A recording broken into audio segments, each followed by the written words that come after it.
Hi, this is Len Pagano, and I'm here with a good friend and colleague, Jennifer Swain, who's Executive Director of the Youth Spark Program. Jennifer, it's good to be with you. Thank you so much for having me. We're here to talk about human trafficking, which isn't a fun topic, but you've done some great work. As you look at our symposium coming up, what do you think are some of the things that we'll be talking about that people really need to know?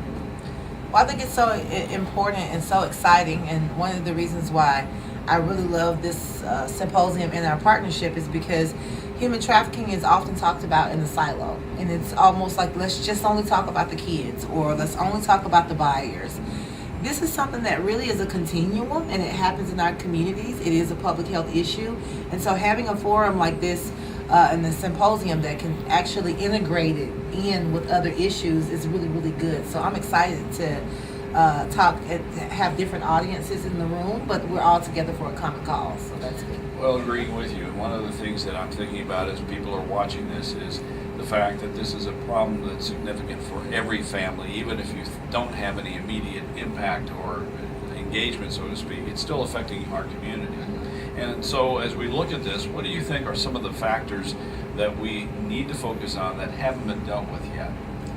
Well, I think that Georgia as a state and as the human trafficking movement, we've done a really, really good job of identifying victims. And I think that when we paint the picture of what a victim looks like, I think we oftentimes look to see someone that's, hiding in the dark corner, or we look to see someone that is on the side of the road or needing our help. And I think that we've done a good job because we want them to really identify them, but we've also done a little bit of a disservice, because if a victim walked past you and they were not in handcuffs, would you believe that they needed your help the same way that a victim that's in a cage? If a victim walked past you and she looks like an adult woman, and she didn't look like a 14-year-old, but she looked like a 21-year-old woman, will we still have that same empathy? I'll go one step further when we talk about the buyers and those who really perpetuate this problem. If I told you that we're looking for a pimp and we're looking for the guy on the corner with the saggy pants, or we're looking for the guy in the Cadillac with the really nice Italian suit, will we still have the same outrage when the pimp looks just like me? Will we still have the same outrage when the pimp looks like a young person that has been taught to recruit other young people? And so I think some of the misconceptions is that it looks one way, but being able to take that narrative and share it and broaden it is what's really important for us right now. One of the things you and I have talked about that we both care about is dealing with this issue. How about if we deal with those individuals who are actually out there trying to go after a young woman? In other words, the buyers. And how and what can we do to fight the buyers is an issue that we're going to be talking about at the symposium. I know that you and I have talked about this one-click idea. Can you explain what that means? Well, I think that when you talk about the buyers, you really want to think that this is some creepy guy that wants to do some disgusting things to a small child. You really don't think about an adult that's making a choice that really may not connect what they're doing. And it's very important that we, at this symposium, talk about that there is one adult market. There is one adult sex industry, and children get caught up in that. There's one adult sex industry, and young boys and LGBTQ youth are caught up in that. And so if we did not have anybody who wanted to buy them, then we would not have anybody who wanted to sell them. I can tell you right now that anybody in this audience are listening to us, no one was lining up on Black Friday to buy a VCR. Like, no one's going to the store right now to get a new VCR because we don't want them anymore, and no one's making them. So when you think about the supply and demand, and you think about the basic laws of economics, if we don't tackle demand, we're going to continue to address the needs of young hurting people in this community. And when we start talking about one click, what are we really looking at? We're looking at the fact that the bulk of the purchases that are made in the adult prostitution industry is online activity. And what we don't recognize is that it's not just going after that pedophile, in the park. Most buyers, willingly don't ask the age. And I think that what we can begin to do is make this real for our communities, that with one click of making that purchase online, your whole family can change. And it's not just you, but it's your family, it's your wife, it's your children, it's your work. So it's really about going beyond and thinking that this doesn't apply to me, or I do this just one time when I'm out of town, but that one click can bring disease into your home. that one click could cause you to lose your job, that one click could, really just set off a world of change for you, and that is what's important.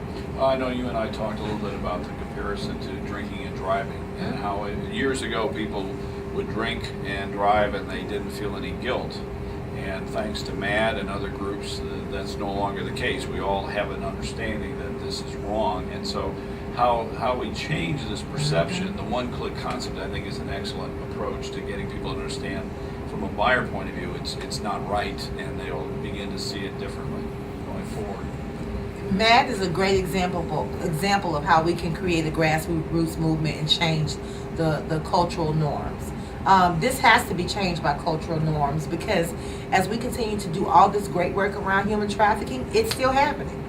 It's going to continue to happen until we begin to upset that market. And just like Mothers Against Drunk Driving, you just didn't do it.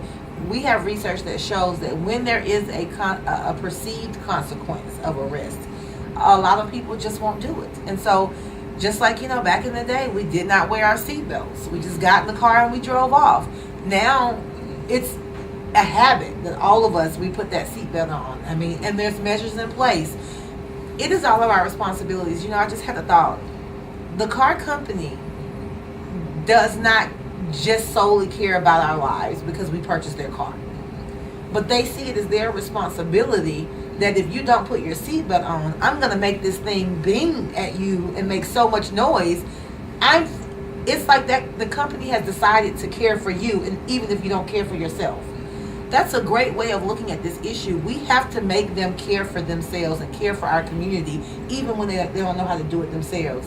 And that's why I'm really excited about the symposium, because we really look at public health issues that face all of our communities, but we can drill down on this and not necessarily talk about the victims, because the victims break our heart. I know that you guys, Right. You and Mary Lou have done a lot of work around, how to serve victims, but this is really taking it a step further. Well, I think you're doing a great job and also articulating this so well, Jennifer. It's great to have this chance to visit. We look forward to involving others, like the Fulton DeKalb Hospital Authority, and hopefully many of you watching this will be a part of the symposium April 26th and 27th. We look forward to seeing you then and talking about other issues like the opiate crisis, distracted driving, disasters. So whatever it is affecting human life, we want to protect everyone in the country, and we look forward to seeing you here in Atlanta at the Federal Reserve Bank on April 26th and 27th.